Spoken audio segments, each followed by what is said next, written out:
Welcome back to Vigor.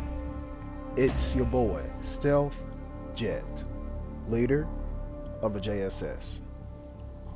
If this is your first time watching any one of my videos, let me tell you, I am not one to run straight into a gunfight and blaze at the first person that I see. I'm way more calm, way more collected, and way more logical than that. And I wasn't all let me put it to you like this. The game wasn't in a state to accommodate players like that when I first came onto the game. When I first came onto the game, I ran an M16 and an M21 on this map all the time. Now, did I get a threat? No, because I was always duoing with my college buddy. And by the way, you can find like maybe one or two videos of me and him playing on his channel. But it was hard to be stealthy back then. It was hard to be deceptive. You know what I'm saying? The best thing you could have done was fire one bullet into the air and hope other players came running like, the monsters from A Quiet Place. But see, now, the game's in a better spot. It's more dangerous. That's a trade-off. But it's in a better position for players like me who don't really fancy running into a trio and taking them all on at once. Who don't really fancy running into a duo v duo, and then you try to take out everybody else and become a threat right then and there. You know what I'm saying? So, with all that being said, we're here on field hunting. It's dark. That's kind of bad, but it's also kind of good. So you notice to my left, there's a detector. If you're wondering why I'm pulling out my ZA M76, it's because I see a guy up there on that ridge. I see him.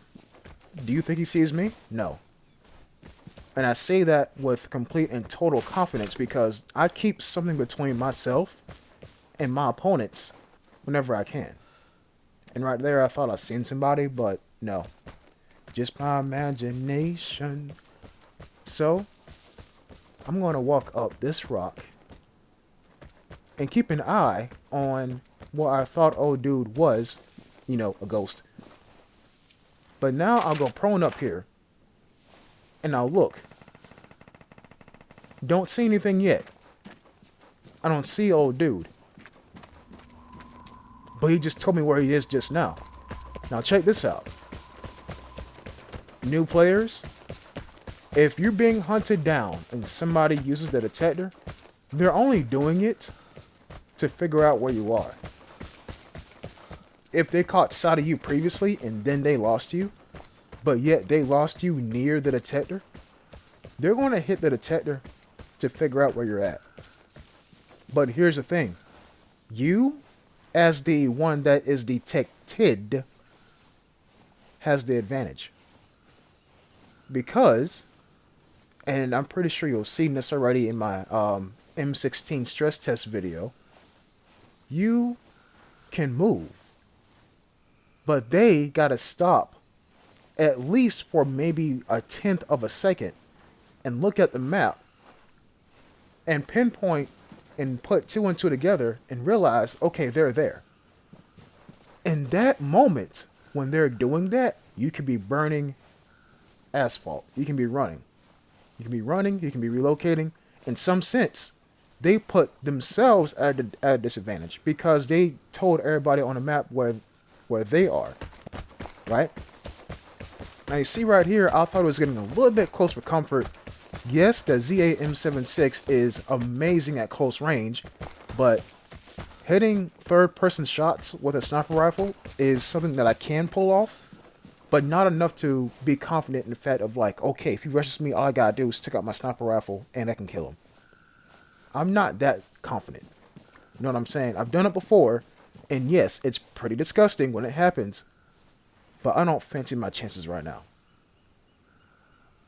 And so I'm watching that ridgeline to make sure that I catch a glimpse of him. And then I hear gunshots. And so I'm thinking, You know, yeah, you see my camera look directly up there. I might as well go up there and investigate, because they're throwing a whole lot of hot lead at each other.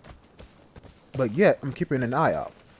And good thing I do, because I catch that exact person who used a detector right there. Now he's dispatched. But was it worth it? Was it worth it? And you see, I'm not going to lie to you, I'm going to preview an upcoming, I guess, wave of videos, if not maybe 2 or 3 different videos. I shoot when I know I shouldn't shoot. I shoot because I feel like I can take out that person and then make myself scarce in the next, like, 10 seconds or so. And yes, everybody, I now have a secondary. Hooray. And also, I make another misplay right here. Reloading next to the body. Jet, how is that a misplay?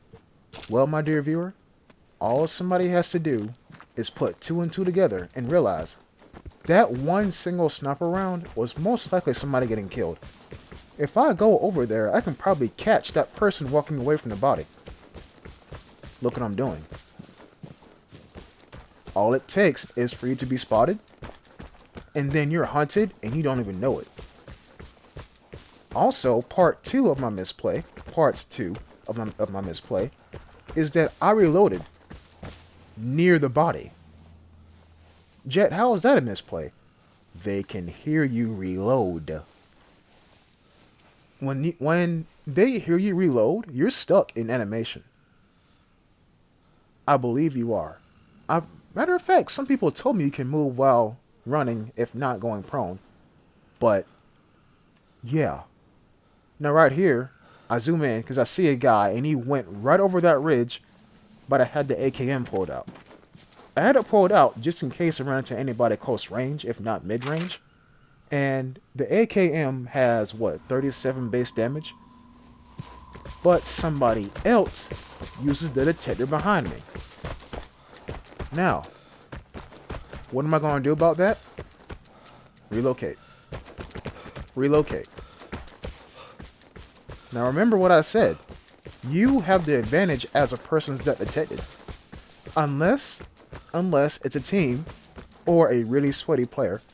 They detect you with the real detector and then wait for about 30 seconds and they ping you with a PSD.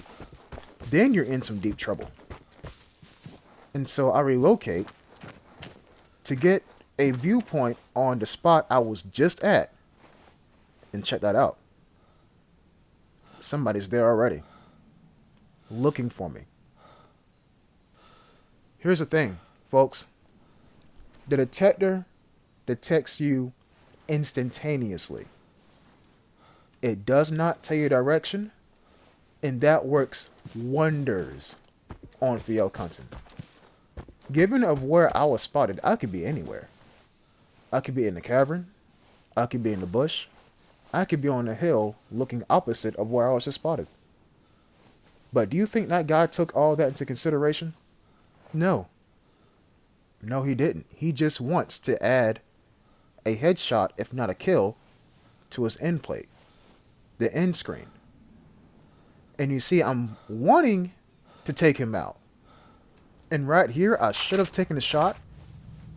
But I didn't want some like really, really odd like bullet mechanic to kick in. And my bullet doesn't go to where I send it. And I say that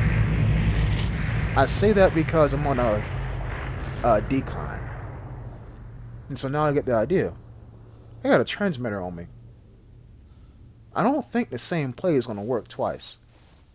I don't think me getting detected right there twice and then me staying there and trying to ambush him with the AKM, I don't think that's going to work because he's already aware that somebody's over there.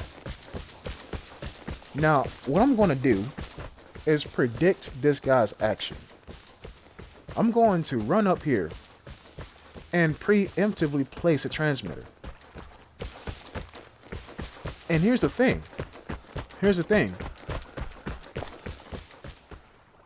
Whenever you get detected, or whenever you detect somebody, you go in there and you check and you don't detect anything, but then you use a detector once again and you detect something in that exact same spot twice, what do? You're going to go back because you're like, bro, how did I miss him? And so you're going to go back and you're going to fire at a bunch of random bushes.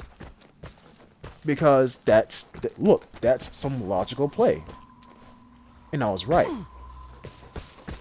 Now, kick it back into high gear, run back to the exact same hill, because remember, I was not detected at the hill.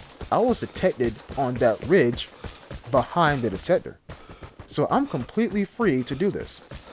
You know, unless I'm getting scoped by some guy with a Thompson who instantly headshots me. You know what I'm saying?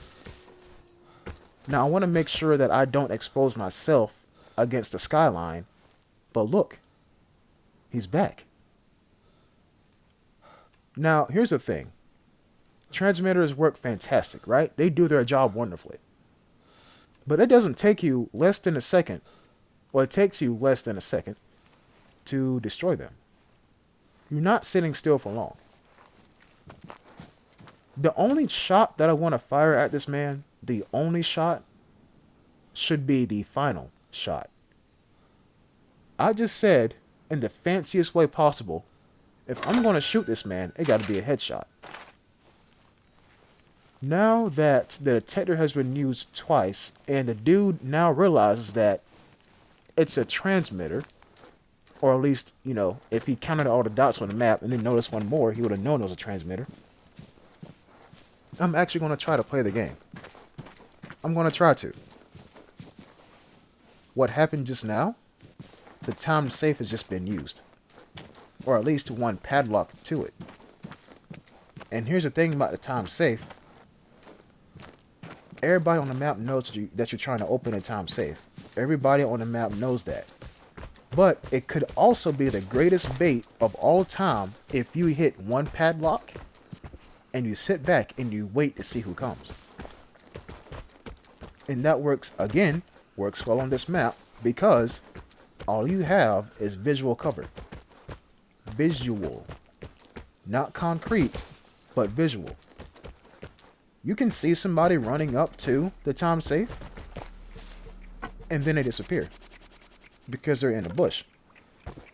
But if you see them in that bush, or if you see them go prone in that bush, more than likely they're still in the bush. So blind fire the bush, you might hit them. And so I'm watching that detector one more time. I'm watching it because maybe the guy will hit it a third time. Maybe he will. If he does, and I'm right here, I'm screwed. I am screwed. I mean, yes, there is some rocks, don't get me wrong, but it's nothing to be like, okay, I can hide behind here and pop out, hit him one time in the chest, and he's gone. So I'm trying to get to this side of the map before that detector gets used. And when I do that, I'll actually have eyes on the time safe as well as the detector.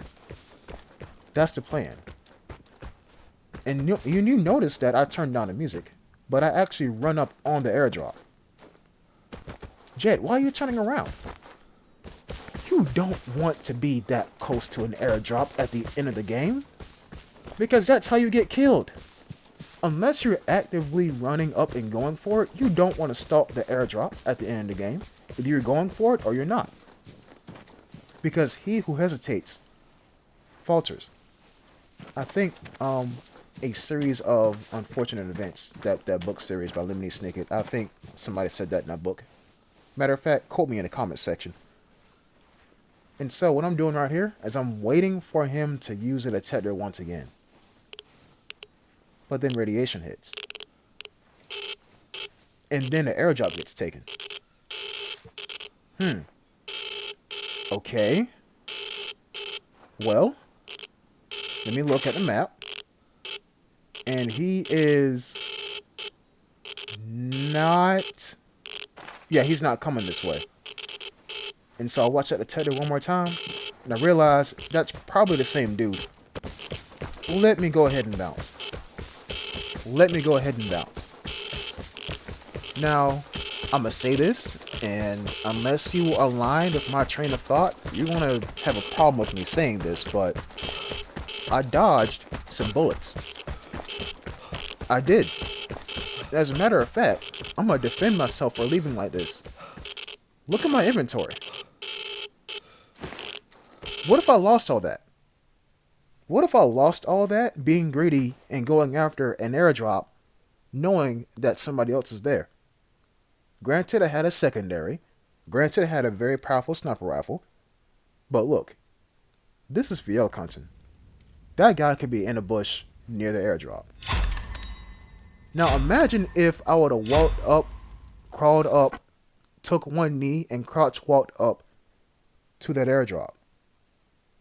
He would have had to jump on me because I was there last. If I would have turned around after initially going back up that hill, he would have saw me. I guarantee you he would have. Because he wasn't using the detector.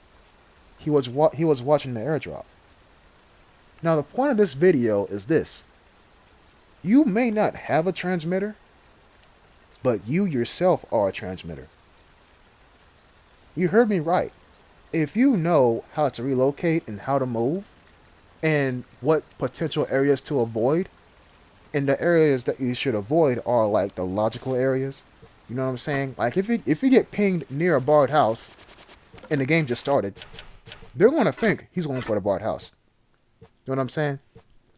So if you can just think about when to move, and where to stop, and where to put yourself at when you see them using the detector, you can have the advantage over them.